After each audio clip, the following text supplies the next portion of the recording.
Então, gente, nós estamos agora na quinta aula, não é isso?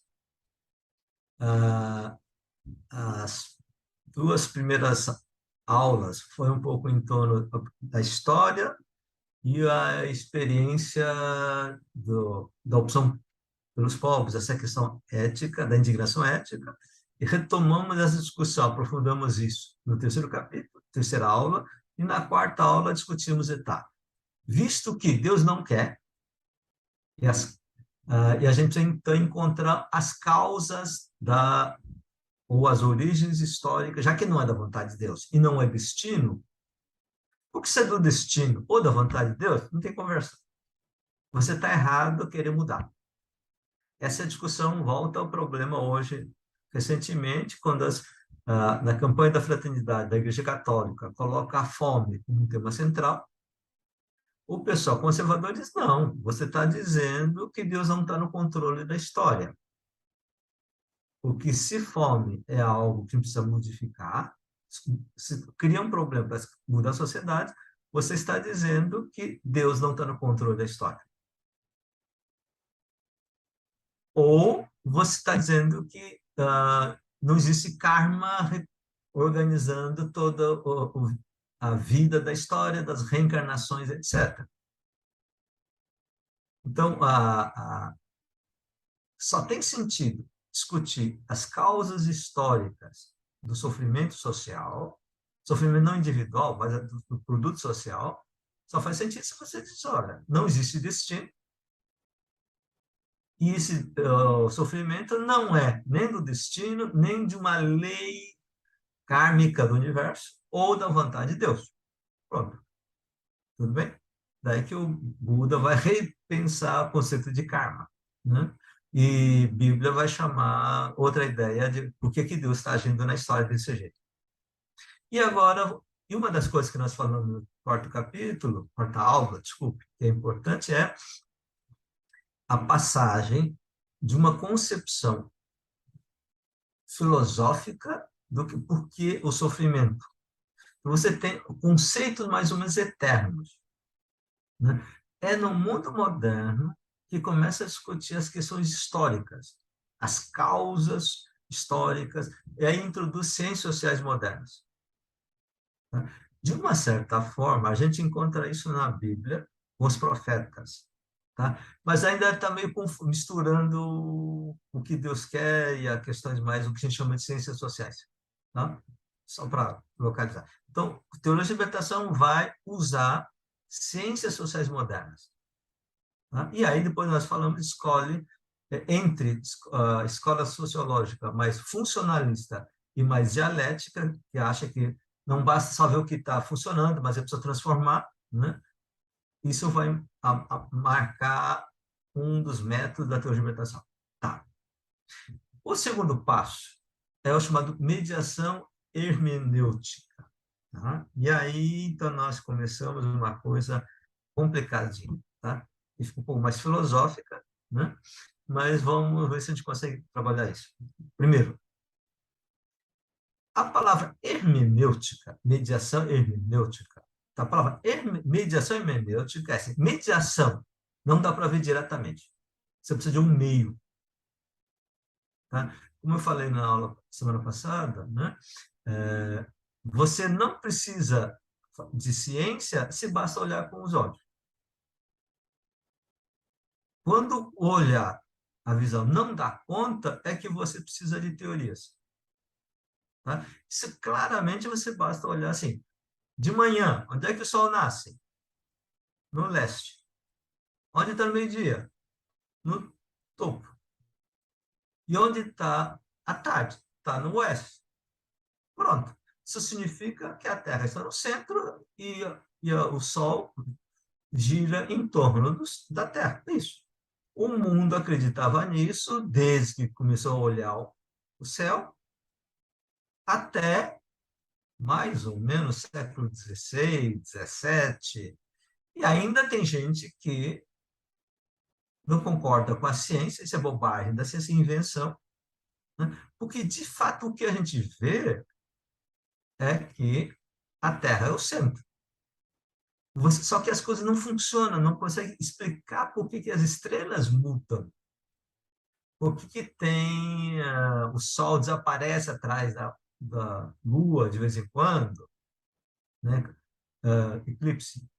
Você não explica esse processo sem outras teorias que coloca a Terra girando em torno do Sol. Então, isso é uma invenção teórica que faz a gente ver que isso é verdade. Tudo bem? Então, assim como a questão do sofrimento. Você tem explicação de, não, você sofre porque você tem pecado, ou porque você é preguiçoso, ou porque você é incompetente, que é o problema da pobreza hoje. Então, não, isso é resultado do sistema capitalista. Ninguém viu o sistema capitalista. Viu uma pessoa rica e uma empresa. Não sabe o que é capitalismo. Então, você precisa de uma mediação das ciências sociais. Quando você começa a discutir, mas qual é o sentido disso? O que a gente chama de interpretação. Né? Então, eu vou colocar uma questão seguinte. O cara chamado Kant, né, quem já estudou com vocês no Instituto, já teve aula com filósofos ou com o Plínio e fala do Kant, esse povo. Né? E por que Kant tem tão importante? Porque Kant diz o seguinte, uma das coisas assim, quando a gente vê, parece que nós temos uma cabeça boa para abrir os olhos e ver. E ver. Aí ele diz, não, na verdade, a gente não vê a realidade, o objeto. A gente faz uma pergunta e, e com essa pergunta a gente procura as coisas da realidade. Mas que é esse negócio? Então, vou dar um exemplo. Vamos estudar o budismo. Tá? Ótimo. Por que você quer estudar o budismo? Bom, sem entrar em discussão. Tá? Quando você pensa, como é que você começa a escutar, a ler o budismo? A doutrina do budismo? Quantos textos tem? Eu imagino que só de obras oficiais, canônicas, que se diz que é do Buda e dos discípulos que falaram do que o Buda falou, vai tendo o quê? Um montão de livros. Tá. Com qual você começa? Porque você não cai de uma vez. Você tem que começar a olhar. Aí quando você quer estudar isso por quê? Ou para quê? Isto é, me diga qual é a tua pergunta e a tua pergunta é que vai te possibilitar qual é o livro que você tem que ler. Quem é que pode ajudar nisso? São as pessoas que já têm uma visão mais ampla. Existe alguém que sabe tudo? Não. Mas, em todo caso, entre essa confusão de textos, eu te acho um caminho isso. Então, a vantagem de você não ter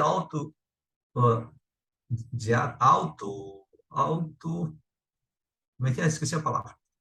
Auto, que estuda sozinho, como é que chama? Autossuficiente, Autodidata? didata. Autodidata, isso, autodidata. Qual é a vantagem de você não estar sozinho? O professor vai dizer, olha, então, o papel no mestrado, o papel do orientador é dizer, olha, você quer fazer isso, é muito assunto, para pouco tempo, escolhe. Ah, tá, nesse aqui, então tá. Entre os grupos desse assunto, tem muitos livros, o autor melhor é esse, isso, vai caminho. Então, eu pressuponho, o orientador pressupõe qual é o interesse, a pergunta, e em qual é a vida da pessoa que está fazendo. Então, deu para entender? Então, tá. Então, esse é o processo da hermenêutica. A gente interpreta as coisas. Por exemplo, a religião é importante? Vai ter gente que diz, a religião é bobagem. Isso é coisa do passado. É a pessoa que ainda não estudou a ciência. Então, essa pessoa não vê a religião como tal. Interpreta o que é religião. Parece que vê. Não, não vê. Interpreta. Tá? Essa interpretação tem um sentido para a pessoa. Por que, que a pessoa diz, mas nem estuda? Não, é isso mesmo. Os outros vão dizer, não, religião é coisa importante, olha, minha vida mudou. Porque a religião é uma coisa boa. Você tem uma visão, interpreta isso. O professor da ciência da religião vai dizer, olha, religião é uma coisa boa, pode ser, mas também pode ser ruim. O senhor está complicando. Não, porque, de fato, você vê esses aspectos, etc. Então, isso é o processo da interpretação do que é religião e de como você interpreta isso. Deu para entender? Então, eu tenho colegas da ciência da religião que acham que estuda religião, mas que religião em si não vale muita coisa. Estuda religião porque o povo ainda acredita nisso. Ponto. Mas ele mesmo não. Não, depois, religião não tem uma utilidade de libertar as questões da pobreza, etc. Por que então? Então, vem de uma interpretação marxista ortodoxa que diz que religião é ópio do povo. Ou uma visão a cientistas, como por exemplo, Richard Dawkins, que vivia dizendo, é um biólogo de primeira, mas quando falava de religião, assim, tudo, religião é em si ruim, pronto. Então, ele interpreta desse jeito. Então, quando a gente começa a dizer, então, nós, pessoas que são do grupo religioso ou têm interesse da religião, normalmente a pessoa estuda o quê? Eu quero estudar o texto do Buda ou de Jesus, porque são os mestres, aqueles que iniciaram. E a gente acha, então, que o papel, o modo de estudar uma religião é interpretando, ou decorando, ou interpretando, já avançou, textos. E aí esse é um erro. Isso é uma discussão, uma visão moderna em que o texto é a coisa mais importante. E a verdade, ou a interpretação correta do texto, do autor sagrado, ou do autor importante. Tudo bem? O método da teologia de libertação, particularmente o autor que mais trabalhou essa questão, se chama Juan Luiz II. O livro mais importante disso chama A Libertação da Teologia. Não é teologia da libertação. Ele diz, para que se faça uma teologia da libertação, primeiro precisamos libertar a teologia que a gente tem. Tá? Então, nesse livro, ele diz o seguinte, né? Para que então, vou pegar o livro dele e fazer umas interpretações que nos interessam muito, porque esse livro é de 75, tá? Então, isso faz mais de 40 anos, não, 50 anos, caramba, né? Então, você tem avanços, etc. Então, tá. Então, primeiro, por que tem que estudar religião? Ou Buda, ou Jesus? Ah, porque é importante. Importante para quem?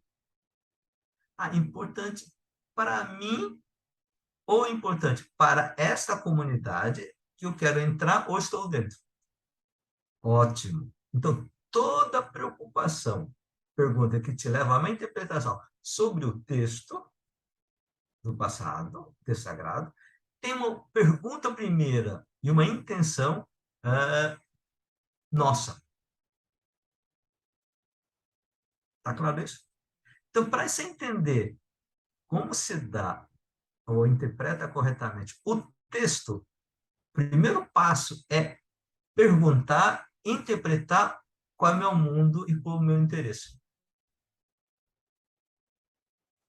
Tá? Então, por exemplo, vocês, da tradição budista, mahayana, da linha tibetana, Tsongkhapa, até chegar na comunidade de vocês, Instituto Pramana, então, você tem uma experiência e uma percepção das coisas, que isso é importante. Por quê? Não, porque uma das coisas, aí eu achei interessante quando comecei a ter os primeiros contatos, assim, faz parte do grupo de vocês discutir Buda a partir também da questão do sofrimento alheio, da compaixão. Né? Eu já comentei que eu conheci o budismo que era puramente meditativo, não tinha nada a ver com problemas sociais, né? Que é um dos que domina no Ocidente. Tá? Então, quando você diz, eu quero ler Buda, ou estudar budismo, não a partir da meditação, da mercadoria budismo, que vende a meditação, para entender, ajudar a mudar, a ver a realidade, você está fazendo uma interpretação da realidade. Onde está a questão do budismo? Esse budismo não é o correto, isso é uma interpretação. Você diz, eu não concordo. Ótimo, essa é uma interpretação. E por que você acha que esse budismo que está lá não é correto e que você acha que é mais importante? Porque Aí você vai como? Você volta para o Buda e diz, não, porque o Buda ensinou a compaixão. Ou vários tantas de mulheres estão discutindo a questão das mulheres na origem, primeira fase do budismo. Fala, não, porque as mulheres no início tinham essa perspectiva, tinham mais direitos, etc. Eram iguais. De repente, depois da segunda, terceira geração, os homens, não, a mulher vai para baixo. Esta pergunta é de hoje. 30 anos atrás, os budistas estão discutindo isso. A não ser que fosse algumas budistas feministas, porque não era muito comum de encontrar. Né? Então, você tem a pergunta de hoje. Então, você, para fazer a pergunta sobre o texto de Buda ou de Jesus, você, consciente ou inconscientemente, faz perguntas contemporâneas. Por que no budismo ou no cristianismo a mulher é sempre colocada em segundo lugar? Então, essa pergunta é contemporânea. Tudo bem? E esta pergunta diz assim: por que você volta para discutir Buda em vez de discutir, por exemplo, com a teóloga feminista americana Elizabeth Schutzler? Uma coisa assim. Desculpe as palavras, os nomes me desaparecem da minha cabeça por um motivo aí. Tá? Então, você tem porque é da comunidade cristã que tem, de origem cristã, que está querendo acertar as contas com o seu cristianismo machista. Né? Então, e aí vai encontrar argumentos teológicos por feministas teólogos. E por que tem que voltar para Jesus? Né? Ela tem um famoso livro Em Nome Dela. Né? O que está falando dessa mulher? Tem um texto do Novo Testamento que diz: em nome dela, em nome dela vai ser falado, etc. E desaparece essa mulher. E aparece, o nome dela desaparece. É coisa interessante. Né? E aí o pessoal vai estudar, porque é um ambiente, é uma cultura cristã, e é importante dizer que Jesus, o fundador do cristianismo, colocou as mulheres num lugar muito melhor do que nós temos hoje. Isso, deu para entender? Então, a ida ao estudar o texto tem a ver com a referência para a nossa comunidade ou para a nossa cultura. Essas figuras, esses textos são centrais. Assim como o pensador liberal vai falar com o quê? Vai citar, por exemplo, Locke, Hume, ou se for em termos econômicos, Adam Smith.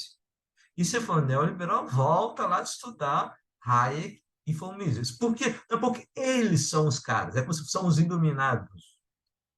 E aí o pessoal vai estudar. Tudo bem? Então, esse é o processo.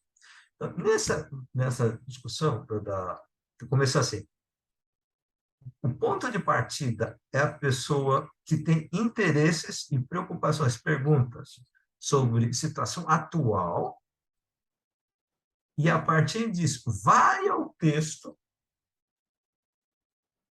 dos textos sagrados, ou canônicos. Tudo bem? Estão acompanhando? Então, você, estamos no contexto. Então, precisamos entender quem somos nós que estão perguntando e qual é o nosso contexto. Tudo bem? Então, primeiro e segundo. Aí agora a gente vai estudar o texto. Então tá, onde é que Jesus falou? Escreveu. Primeiro, Jesus não escreveu. Esse é um problema. Jesus falou, ensinou e fez. Agiu. Ótimo. Então, como é que ficou isso? Na memória. Os discípulos posteriores das comunidades colocaram no papel. Ótimo. Então tá. Então a gente vai pegar o texto. Assim como quando vocês pegaram o texto do Buda, nem sempre foi o Buda que disse, alguém na memória da tradição oral colocou o texto, depois vem outros autores que são importantes, fazem parte do cano, como referência. Tá? Ótimo. Então, para você entender por que Jesus fez e falou aquilo, você tem que entender o contexto. Porque quando Jesus fazia e falava e ensinava, tinha sentido para o povo de lá, não para o nosso tempo. Tudo bem? Então, por exemplo, por que Jesus fala de umas coisas assim, porque o céu, não sei das quantas, não faz sentido, não faz sentido para nós. Para eles fazia sentido. Né? Por que Jesus fala, olha, quando você perde uma moeda, você fica lá com a vassoura? O que está falando? Porque naquela época, ele falava para pessoas pobres, e morava numa casa que não tinha piso. Quando perde a moeda, vai aonde? Fica no meio da poeira. E como é pobre, você não pode perder nenhuma moedinha. Então fica procurando. Isso. No mundo de hoje, caiu, tá, a gente tá caindo debaixo da mesa, para onde pega qualquer coisa. É o grande problema. Porque a maioria de nós moramos numa casa que tem piso. Em Jesus, exceto os ricos, o resto não tinha. O povo com que Jesus estava lidando, assim, é uma pessoa que não tem que comer. Tá? Então, você entende, assim como os textos do Buda ou do budismo, as imagens, etc., e fala certas coisas diante do problema. Você precisa entender o problema. Então, por exemplo, teve uma vez num debate, eu fui dar um curso, uma palestra, não lembro bem, em Curitiba, na PUC de Curitiba. Aí alguém falou, não, mas uma pessoa disse, não, porque o padre tal falou que tem uma diferença. Jesus não é o mesmo que Buda, porque Jesus morreu na cruz e Buda morreu com diarreia. Mas é tudo igual. Aí eu falei, gente, vamos devagar. Historicamente, Jesus morreu com 33, 36, isso. Buda morreu, não sei exatamente quando, mas bem velho. Ele não foi crucificado, não foi atirado, não foi assassinado. Ele morreu por coisa natural, entre aspas. Tem, porque isso significa que melhor do que outro? Não. Jesus vivia numa época de muita tensão militar, né, com a questão do Império Romano e os judeus fazendo revolta. Isso. E na Índia, o Buda vivia numa outra época. O contexto é totalmente diferente. Então, não tem vantagem nem desvantagem o fato de Jesus morrer na cruz e o Buda morreu de velho. A gente precisa contextualizar e ver a solução. E as soluções eram iguais? Não. Isto. Tá? Essa é uma coisa. Para a época de Israel, Deus, Javé, o Deus verdadeiro e único, faz parte da cultura de Israel. Na época da Índia, do Buda, você não tem ideia do Deus monoteísta. Você tem deuses, e a solução que o Buda resolveu, colocou, foi: não vou discutir isso, não dá para chegar à conclusão. Na época de Jesus, não tinha essa discussão. Deus existe ou não existe? Obviamente, todo mundo israelita, judeu, acreditava que Deus existe e que só existe um Deus verdadeiro, que é Israel. Ponto. A briga de Jesus com os sacerdotes era onde Deus está. Deus está no templo ou está na vida da comunidade dos povos? Buda tem outra contexto, outra pergunta e outra solução. Qual é a melhor? Não dá para ser melhor para quê? Porque não existe em si, é sempre uma interpretação a partir de onde você está fazendo. Deu para entender? Então tá. Se você chega à conclusão, tá, Buda falou isso, tá ótimo. Jesus chegou a isso, pronto. E chegou à conclusão que talvez é melhor. Foi o budismo, ou Buda, ou Jesus, tá bom. E acabou? Se acabou, não terminou o ciclo hermenêutico que fala. Você começou aqui, no contexto de hoje, para responder o problema daqui, e para entender qual é o melhor caminho de interpretar isso, você vai para o texto de Jesus. Tá? E para entender por que o Buda ou Jesus fizeram e falaram aquilo, você precisa ver o contexto da época. E no contexto, você chega à conclusão que Buda fez isso por causa disso, disso, disso. E essa interpretação ao Buda, a gente vai chegar a essa conclusão, vai voltar a essa discussão, em todo caso. E aí você interpreta corretamente e acabou. Se acabou, isso ó, falta você volta para hoje e diz, se Buda falasse hoje, como falaria? Porque você foi falar do Buda ou de Jesus para dizer qual é a melhor solução para hoje. Se Jesus ou Buda já tinha a resposta daquela época, isso diretamente traz para hoje, você está dizendo o quê? Que não há diferença entre o contexto de Buda e Jesus e o contexto nosso. E olha, entre 2000 anos tem muita diferença. Teve Revolução Industrial, teve Revolução Tecnológica, Revolução Política, sabe? A noção do individualismo, globalização é completamente diferente. Então, como é que a gente chega à resposta? Não tem uma resposta definitiva. Então, é papel do teórico, do teólogo, dizer, olha, levando tudo isso em consideração, mesmo sem ter certeza absoluta, dizer, olha, melhor resposta a partir do que a gente estuda dessa tradição é, diante disso, faz isto, isso, aquilo. Esse é o processo hermenêutico. Então, por exemplo, hoje, um tema que eu estudo muito na questão do teologia e economia, tá? O que é dinheiro? Ah, dinheiro é dinheiro. Não. O dinheiro é a coisa mais importante da vida hoje na sociedade. Isso, né? Eu sempre brinco dizer assim, quando a mãe está preocupada que a filha não arranja o marido, chega assim, mãe, achei o amor da minha vida. Antigamente, a mãe perguntava, minha filha, ele acredita em Deus? Vai na igreja? É trabalhador? Hoje, ah, que bom, filha. Que carro ele tem? Mãe, não tem nem carro. Ah, filha, levou tanto tempo e achou uma porcaria dessa? Ou, nossa, ele tem Ferrari. Que maravilha! Benção de Deus. Isto é a glória. Você tem uma interpretação. Então, essa interpretação, se dinheiro é bênção de Deus ou um instrumento econômico, isso é a discussão teológica. Se faz do dinheiro um ídolo, faz da coisa mais importante da vida, ao invés de Deus. Então, esta é o papel da teologia na dimensão hermenêutica. Ah, como é que funciona a inflação? Isso é problema da economia, não é problema da teologia. A questão de classe social, isto é ajuda com mediação de ciências sociais. Mas se você parar só com isso, não é teologia ou estudo de religião.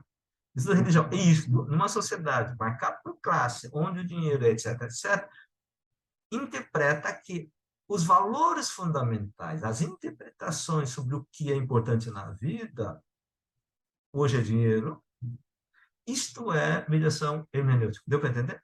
Esse é o processo da interpretação. Por que se preocupa com isso? Alguém pergunta, mas por que você continua falando? Gente, por que você não discute a questão da raça? A mulher fala, eu não entendo. Eu aprendi a minha vida com a questão econômica e os pobres. Então, minha questão foi sempre, desde criança, os pobres. Crianças pobres, né? Quando criança, não estava falando com adulto, né? Isso. E aí, como esse problema ainda continua, eu contribuo para discutir por que é que os pobres são considerados como não gente por essa cultura. Porque essa cultura coloca que o horizonte da humanidade, a origem da humanidade, não está no ser humano, mas no dinheiro. Quando tem dinheiro, você é gente. Quando não tem dinheiro, não é gente. Aí, como é que aconteceu isso? Aí eu faço as hermenêuticas. Deu para entender? Então, esse é o papel de fazer esse circuito. Então, quando vocês estudam, a partir do problema de vocês, ou da experiência, vai para o texto bíblico budista, vê o texto, não em si, mas o contexto. Aí você vai ter muitos estudiosos que mostram o contexto histórico, etc. Depois, tem que voltar, porque você fica lá, você não fecha o circuito. Para que você foi? Deu para entender? Eu falei meia hora, perguntas e comentários. Professor, então, isso entra naquilo que estava discutindo, acho que no último grupo, no último encontro do grupo de pesquisa, estava falando da história no caso de pessoas que estudar dois autores e dialogar, tinham uma Ah, parte que isso. falava da história deles. Aí, tem gente que não participou do grupo de pesquisa. Esse texto é mais para. Esse vídeo vai para assistir mais gente. Então, faça a pergunta, você contextualiza. De novo, a tua pergunta tem que ter um contexto. Se você não vê o contexto da pergunta, você não consegue entender a pergunta, mais ou menos você já contextualizou o pressuposto, mas os outros não conseguem te dialogar, não conseguem entender. Deu para entender essa agora? Todas as perguntas têm um contexto. Então, faz esse exercício. Coloca a tua pergunta já colocando o contexto.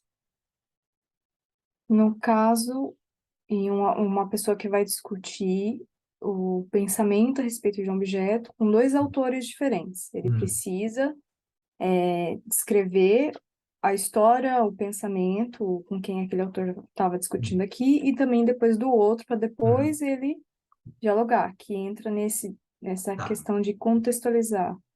Isto. E você, então, então, vamos lá. Vamos pegar bem como exemplo, tá? Você pega assim, vamos discutir sobre o budismo da meditação que aumenta a eficiência econômica dos budistas ou dos empresários que gostam disso. Então tá. Então você pode ter um autor que estuda, isso é bom, porque aumenta o budismo, e uma interpretação de, não, isso aumenta os consumidores do budismo, mas isso é a negação do que Buda ensinou. Então você estuda, contempla, compara e analisa. Então você tem um objeto. Você tem um capítulo um, outro capítulo 2, depois você organiza. Isto é um esquema. Tá. Isto não é um ciclo hermenêutico ainda. Isso, na verdade, isso tem um sentido.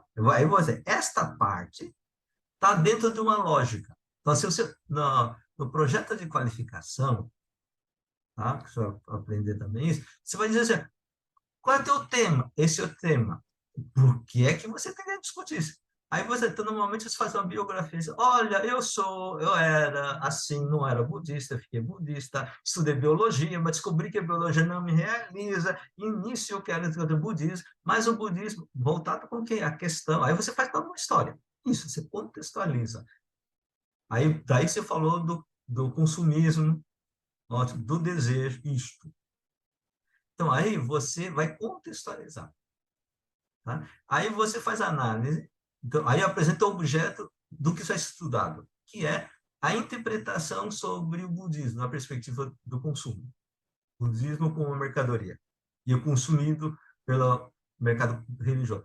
Ótimo. Aí você vai fazer essa análise. Pô, isso é uma fase, né? É a fase central da interpretação. Para que você está fazendo isso? Tá? Isso também faz um pouco no final do qualificação. Diz, olha, eu estou estudando isso para que para combater esse consumismo que tem, mesmo que introduz até no budismo. Em nome do budismo, aumenta o consumo. Isso. Então, você consegue localizar os quatro momentos, só que toda dissertação é só isso, o central. Isso vai aparecer na introdução, quer dizer, e talvez na conclusão. Então, feito tudo isso, um passo seguinte, o momento seguinte é como é que eu aplicaria isso para hoje? Deu para. Sim. Essa, assim, é um círculo hermenêutico, quando você sai do contexto, vai e volta, vai e volta. Tudo bem? Sim, entendi. Obrigada, professor. Alguém mais? Se ninguém for, eu vou. Vai. Bom, você vai ficar estranho se você não fizer pergunta para ele. É. Não, a Nayara levantou a mão. Vai lá, Nayara. Ah, falei, Nayara, que ela ficou, ela Fiquei ficou, devendo, né? Tô ela pagando. fica devendo. Eu tenho duas perguntas agora, juro. Agora já para Uma da aula fazer os passada, juros, até que eu pagar os juros, já fez dois. Vai lá. juro. Para pagar dessa aula também, para não ficar devendo. Da aula passada, Ju, que eu fiquei, você trouxe essa de como que aplicar a questão da pobreza, eu fiquei pensando, quando você falou da ortopraxis, que você falou da doutrina correta, e depois você falou da praxis, seria uma praxis correta, como colocar em prática. Hum. Como que é isso na teologia da libertação? Tem movimento para colocar em prática isso, de como que colocar em prática o trabalhar com o pobre, voltar a teologia para o pobre. Como que acontece isso na prática? É junto de pastoral? É na academia? Como que acontece isso na prática? Tá? Então, primeiro, há um conceito mais amplo que chama cristianismo de libertação. Tá? Foi um sociólogo chamado Michel Loury, que é judeu agnóstico, né? Que elaborou esse conceito, que eu achei muito legal. Assim, é, teologia da libertação é teoria, é teologia. Tem gente que diz, não, a teologia da libertação, o povo que está fazendo teologia da libertação, não. O povo da comunidade não faz teologia de libertação. Porque se fazer teologia é você ir além do que aparece nos olhos, no imediato. Você tem mediação. E precisa estudar. Leva tempo para você estudar fazer isso. Isso significa que precisa ter dinheiro, alguém está pagando, está comendo sem produzir. Né? Então, você tem pessoas que, em nome dessa perspectiva, ou essa indignação, está errado, e crê, tem fé que Deus não é assim, que Deus ajuda, que Deus liberta. Então, você tem comunidades, tem cristãos de libertação, você tem cristianismo de libertação. Onde estão teólogos, tem outros. Tudo bem? Feito isso. Porque tem gente que não é mais da igreja. São cristãos, mas não estão mais na igreja. Tá, a igreja dos pobres. Não, tem gente que não está mais na igreja. Pronto. Então, aí ele vai dizer, olha, além da igreja, a igreja dos pobres, porque tem gente que não é pobre, né? Mas está no meio. Então, tem cristianismo de libertação. Qual é o papel da teologia da libertação em particular? Então, fazer essas teorias. E uma das teorias é a diferença entre ortopraxis e ortodoxia, não é isso? Então, o que a ortodoxia preocupa? Qual é a verdadeira doutrina? Então, antigamente, você tinha dois grupos. O que o pessoal dizia, Deus é isso. Há dois, três características. Buda é isso. Dois. Ele escreveu isso em si. Aí eu disse, não, para você entender o sentido do que Buda disse, o que Jesus fez, precisa ver o contexto. São duas teorias teológicas sobre qual é a verdadeira doutrina. Ortodoxia. Aí tem uma briga entre ortodoxia essencialista em si assim, ou uma ortodoxia que você fala da contextualizar. Isso aconteceu, por isso se fez isso. Os dois estão no nível da ortodoxia. Ortopraxis para que você está discutindo isto? Qual é a finalidade dessa ação?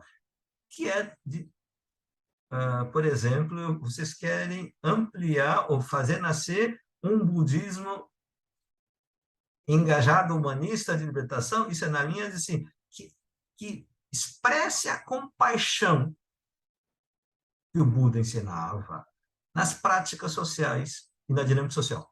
Ótimo. Tá, então, você tem esse objetivo. Na hora de fazer, como é que isso tem a ver com ortodoxia? Vai ter teólogos budistas, você perde de tempo. O importante é você saber exatamente qual é o ensinamento do Buda. Seja de uma forma essencialista ou contextualizada. Não importa.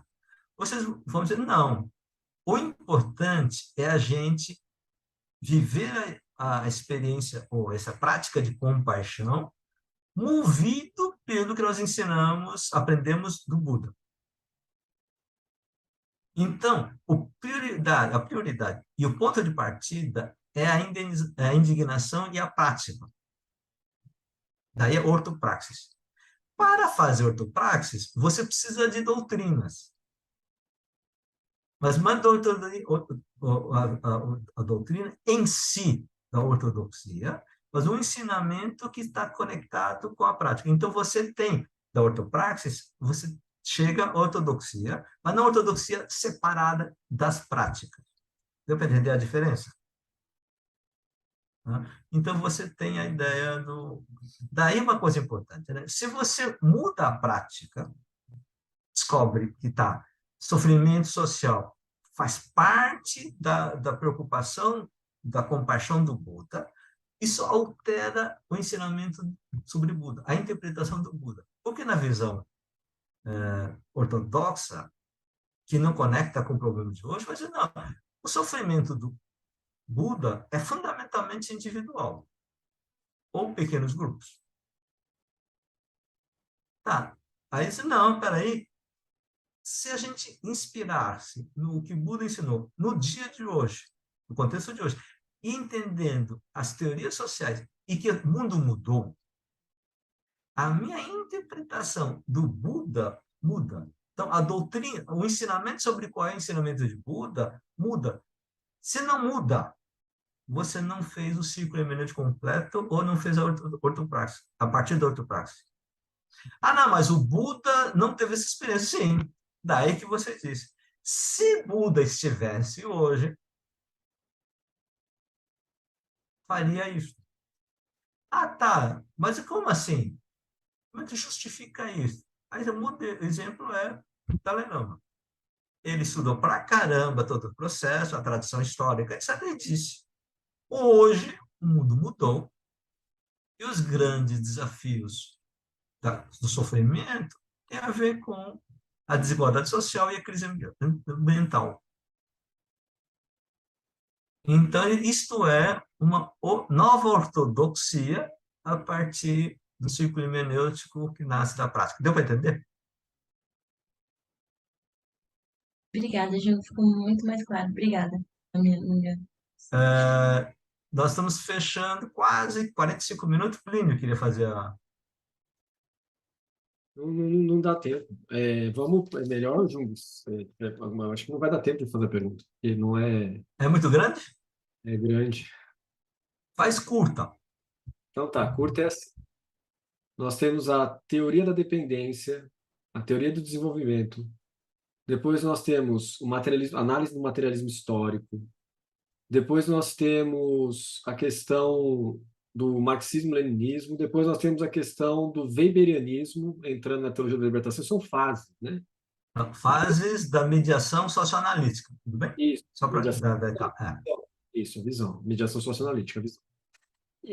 Não está claro para mim o que ocorre o quê em qual das gerações, entende? Me parece que a última está clara, a terceira que é a sua, né? Está mais clara. Agora, as outras duas aqui, do Boff e do Gutierrez, não consegui Tá. enxergar assim, né, a fase.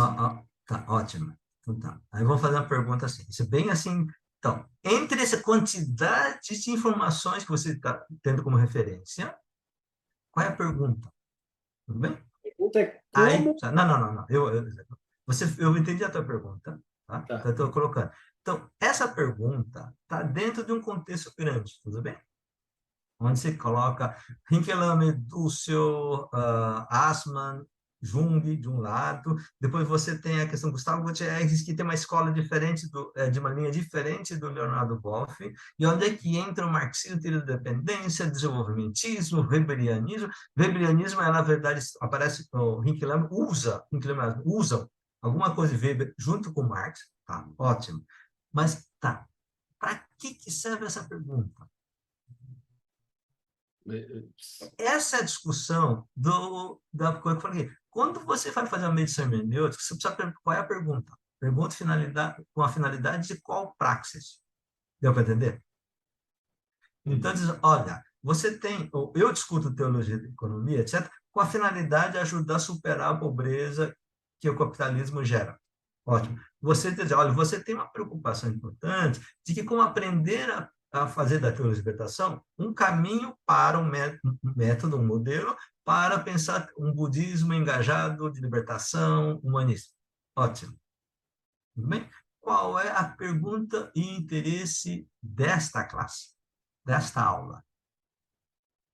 É uma pergunta de introdução aos estudantes do Instituto Pramana para entender um pouco o que é teologia de libertação, para ter uma ideia da budismo engajado. Tudo bem? Então, o interesse meu é que vocês, deixando de lado o Plínio, Estou dando risada. tem esse contexto. Deu para entender isso? Para você saber, para dialogar, você tem que saber com quem você está dialogando e qual é o contexto, qual é a tradição, de onde vem. Então, são perguntas que pressupõem um monte de outras coisas. Por exemplo, a diferença entre Weber e Marx. quem é o Weber e Marx, né, João? Assim? Qual é a diferença do materialismo histórico de Marx e uma perspectiva culturalista econômica de Weber? É uma pergunta que pressupõe muito caminho. Deu para entender?